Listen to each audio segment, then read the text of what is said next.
can't stop.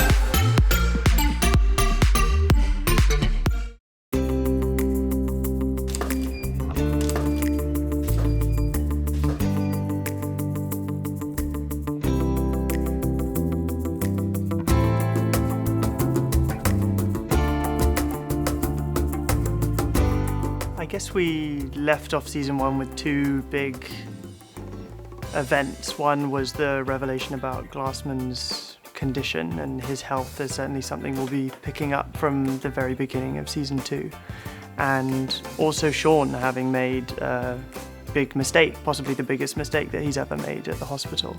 And so we're going to have to see what the repercussions of that are moving forward. At the end of season 1, the audience knows that Richard Schiff's character, Dr. Glassman, has been diagnosed with brain cancer. Obviously that's very serious, and obviously his relationship with Dr. Sean Murphy, Freddie Highmore's characters, is one of the most important aspects of the show. And obviously that in and of itself is a cliffhanger, because we got to know what happened to Dr. Glassman. In the first episode, coming back of season 2, we find out what happened. There's time that's transpired, and Dr. Andrews, whose goal was the entire first season to become president of the hospital, it looks like that goal is realized. Obviously, Glassman is his mentor and family and sort of everything, and so we explored a lot how he dealt with that, really, and I think his initial denial of that situation, and then how to kind of tackle it. And I think the broad kind of arc of the season seems to be so far, is picking up there, Sean dealing with that, and then Dr. Glassman going through treatment, and how they move forward, as a two, figuring their way through that. We saw him, I think, come out of his shell a little bit in the first season, become a little bit more comfortable around certain people than maybe he was at the beginning, and a little less shy. And I think as we look at season 2, we'll see a slightly more confident Sean, who is a bit more assertive at times and not afraid to state his opinion when in a medical context. I think you can flourish in a healthy friendship relationship, and I think she really found that with Sean.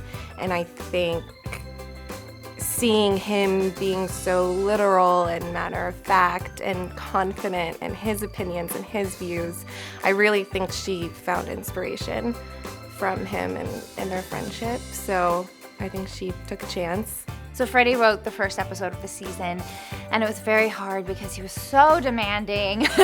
No, he is one of the sweetest, most amazingly talented people, and working with him on that was really cool because, it's always exciting to bring someone's words to life, but when you do it for someone that you already know and adore, it's even more special.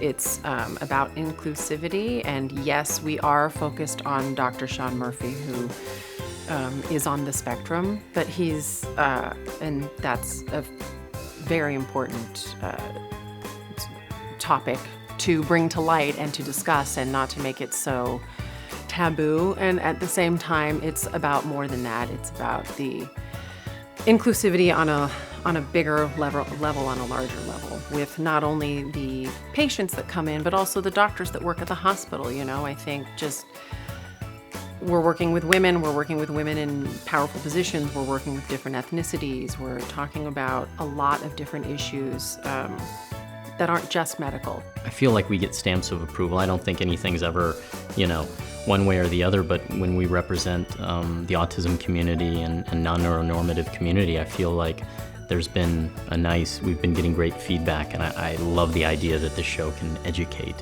We're learning from it as actors, as people in this community.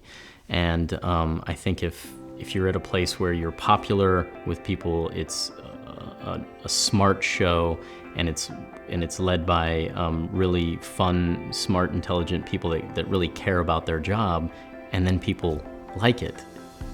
I don't know what else you can hope for. So we're very fortunate, and we just want to keep trying to win those hearts. This is where hope lives. This is where hope is tested. This is where faith is tried. And these medical professionals are here trying to exact a science, trying to create a theory, trying to come up with a solution.